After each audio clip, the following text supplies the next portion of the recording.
Assalamualaikum dan salam sejahtera. Kita mulakan laporan cuaca pada pagi ini dengan melihat kepada ramalan cuaca signifikan yang telah dikeluarkan oleh Met Malaysia pada 26 Jun 2026.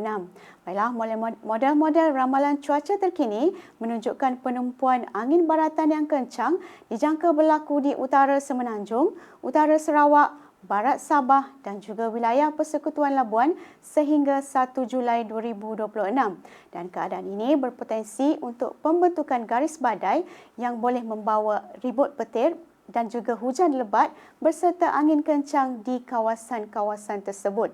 Justru orang awam dinasihatkan untuk sentiasa waspada dan juga peka dengan amaran cuaca yang akan dikeluarkan oleh Met Malaysia dari semasa ke semasa.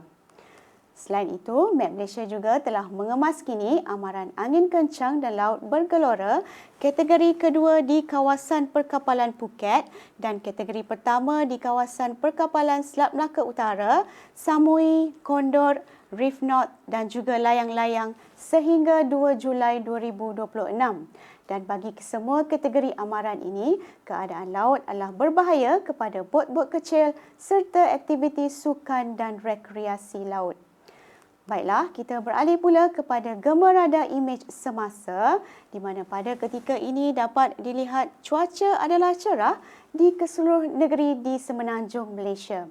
Manakala di sebelah Sabah dan Sarawak pula, cuaca hujan yang kini sedang berlaku di hampir kesemua bahagian di negeri Sarawak dijangka akan berlarutan sehingga ke lewat pagi nanti. Manakala di negeri Sabah pula tiada hujan yang dicerap pada ketika ini. Baiklah, kita beralih pula kepada ramalan cuaca di sebelah petang di mana Met Malaysia menjangkakan pada sebelah petang hujan lebih tertumpu di kawasan utara di Semenanjung serta kebanyakan kawasan di negeri Johor.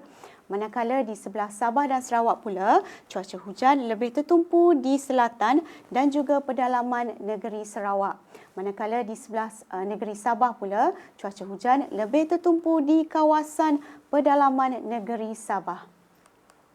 Baiklah, sekian sahaja laporan cuaca dari Met Malaysia. Sebelum berpisah, kita saksikan dahulu ramalan cuaca bagi bandar-bandar utama serta bacaan indeks pencemar udara. Saya Hana Sri Hassan. Assalamualaikum dan salam Lisa Madani.